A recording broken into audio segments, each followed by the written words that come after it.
Now that we know something about magnetism in general, it's time for us to now look quite carefully at magnetic nuclei and first ask this basic question: what is it that makes some nuclei magnetic and others non-magnetic?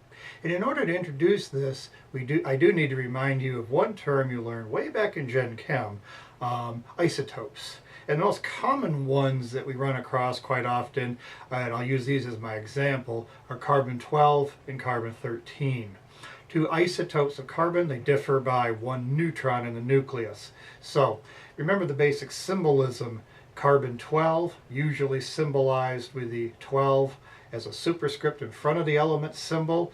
The superscript of 12 is the mass number, the number of protons plus the number of neutrons. Carbon is element 6 on the periodic table, so it has 6 protons, 6 electrons, and 6 neutrons. 6 plus 6 equaling 12. Carbon-13, carbon again, so it must have 6 protons, 6 electrons, but now this one has 7 neutrons to give the 6 plus 7 equals 13. Now, chemically, remember, isotopes are identical to each other. What any chemical reaction carbon-12 does, carbon-13 will do. But nuclear properties, they are very different nuclei. We don't normally think about the various isotopes often in chemistry, because remember, in chemistry, it's the interaction of the electrons, the electron clouds that we're most focused on. And these two versions of carbon have the same electron structure. But when we do nuclear magnetic resonance spectroscopy, the differences in these two nuclei become very important for us. And for carbon, interestingly enough, carbon-12 is a non-magnetic nucleus, whereas carbon-13 is a magnetic nucleus. Whenever we do a carbon spectrum in NMR, it's actually the carbon-13s we're looking at, not the carbon-12s. It's an indication that we have something similar to what happens with the electrons. Remember, electrons are charged particles. They are spinning. Each new electron spin can generate a magnetic field, but most matter is non-magnetic because those electrons are spin paired. Something similar must be going on in the nucleus as well. For a carbon-12 nucleus with 6 protons, if they're all spin paired, 6 neutrons, they're all spin paired. Carbon-12 is a non-magnetic nucleus, even though it too is built from spinning charged particles. That odd electron or odd neutron in carbon-13, 6 protons, 7 neutrons, 6 protons spin paired, 6 neutrons spin paired, but that one extra neutron is enough to make the carbon-13 nucleus magnetic. In fact, as a general rule of thumb, if you ever run across a nucleus of whatever atom that has an even number of protons and an even number of neutrons, like a carbon-12, it's going to be a non-magnetic nucleus. If you run across a nucleus and any isotope of that nucleus that has an odd number of protons, or an odd number of neutrons, or an odd number of both, there's a high probability that that is going to be a magnetic nucleus. Carbon-13 is a good example of that. Quantum mechanically, we keep track of nuclear magnetism in the various nuclei by assigning a spin quantum number, I equals 1/2, to every unpaired spin we find in that nucleus. We're going to say then that carbon-13, with that one odd neutron in there, is a spin 1/2 nucleus. The most common nucleus we study in NMR spectroscopy is the nucleus of the hydrogen atom. Odd number of protons, just 1. No neutrons at all, so it is an unpaired proton there. It is a magnetic nucleus. It's kind of interesting to realize that every hydrogen and every molecule we ever study is magnetic. It is generating a magnetic field. It's a weak magnetic field, but we can detect it and we can make use of it. It is a spin 1/2 nucleus. Hydrogen 2, also called deuterium, the heavy isotope of hydrogen, 1 proton, 1 neutron. It has an odd number of both, and each contributes a spin of 1/2. Overall, then, if we add them together, we say deuterium is a spin 1 nucleus. It is magnetic, but with a spin quantum number higher than 1/2, it is going to be a somewhat more complex magnetism than we see in just the simple hydrogen 1 nucleus. There are other nuclei that we study in NMR that are magnetic. Another one that you could think about is nitrogen and its two isotopes, nitrogen 14, nitrogen 15. At first glance, you might think nitrogen 14, with that nice, happy, even number up there, is going to be a non-magnetic nucleus. But remember, nitrogen is element 7 of the periodic table, meaning that mass number of 14 is built from 7 protons and therefore 7 neutrons, an odd number of both. It's actually a magnetic nucleus with a spin quantum number of 1, 1/2 for the odd proton, 1/2 for the odd neutron. The other isotope of nitrogen that you can study by NMR sometimes is nitrogen 15. It's much rarer than nitrogen 14. It has 7 protons, 8 neutrons. It's a spin 1/2 nucleus. It's not as cut and dried and straightforward as I may have implied here, and so as a simple example, consider boron 11.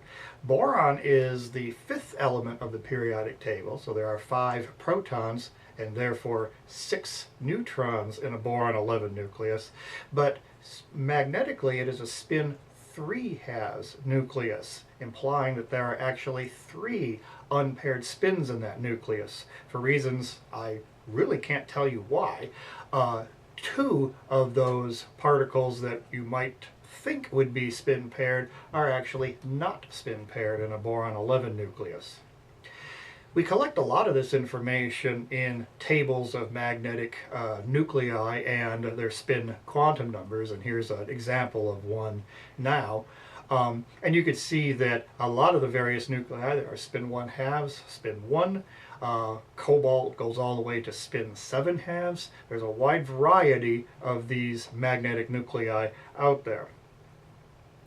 If you ever run across a nucleus that has a spin quantum number greater than 1/2, like deuterium or hydrogen 2 or like boron 11, we collectively give them a name. They are called quadrupolar nuclei, and it's basically going to mean that their magnetism is not as simple as we might first think it is. It's going to be somewhat complex and oftentimes difficult to work with, a topic we'll dig deeper into later on. A nice graphic that kind of summarizes a lot of this information comes from the University of Utah, and basically it's a periodic table of the various magnetic nuclei, and a copy of these is available on the course website for download as well. This particular table looks at or shows only the spin 1/2 nuclei, the simplest magnetic nuclei. And if you look at this table carefully, you'll notice there's not that many of them. Hydrogen is there, the carbon-13 isotope of carbon is there, and there are others, but there's not really that many, unfortunately, for us NMR spectroscopists. If you then look at this table, it's the same type of periodic table, but this one simply shows all of the quadrupolar nuclei, all of those with complex magnetism, spin quantum numbers at 1 or greater. You can see there's quite a few quite greater number of these out there, and some of these you can do NMR on readily. Others are very difficult to do or virtually impossible to do. And so these are not the ideal nuclei that we look at in NMR spectroscopy.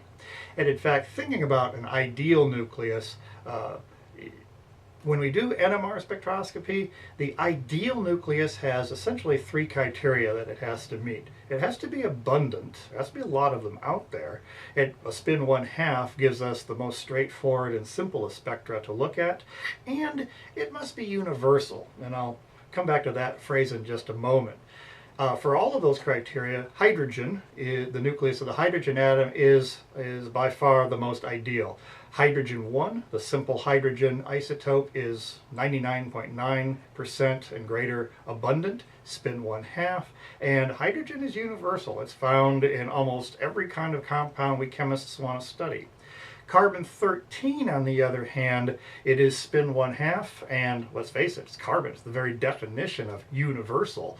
But it is not abundant. Remember, only 1% of our carbon atoms are C13. 99% of them are carbon-12s. As far as NMR is concerned, frankly, 99% of the carbons out there are worthless. And so that makes carbon-13 NMR a challenge. It's not impossible. You've seen some examples of it already, and you'll see plenty more. But it does mean that compared to hydrogen NMR, carbon-13 is a greater challenge to the NMR spectroscopist. There are other nuclei out there that are nice to look at. Fluorine-19, for example, is 100% abundant, and it's spin 1/2, but it's not a universal element. If you're a fluorine chemist, you live and die by NMR. It's a great technique, but fluorine is not found in all kinds of different compounds. It's a much more restricted element than some of the others. Phosphorus-31 is another good example. 100% abundant, spin 1/2 nucleus, and highly useful to some areas of biochemistry and even inorganic and organometallic chemistry. But again, it's not a universal element found, in all kinds of different chemical compounds. If there's one element that's a great challenge in NMR, it's actually oxygen. In fact, if I were in charge, I would like to have an abundant spin 1/2 nucleus of oxygen. But if you'll notice, there are no spin 1/2 nuclei of oxygen, abundant or otherwise. We cannot do NMR readily on oxygen. Any of the magnetic nuclei that do exist are quadrupolar and very rare. We can measure the effects of oxygen on the atoms that are around them, but we can't detect by NMR oxygen atoms directly. NMR is essentially blind to being able to directly see oxygen atoms, which is unfortunate. It's just the way it is, I guess. From here we go on now and consider a little more quantitatively some numbers associated with how we talk about and measure strength of the magnetic fields by nuclei and the frequencies of light we need to manipulate these magnetic nuclei.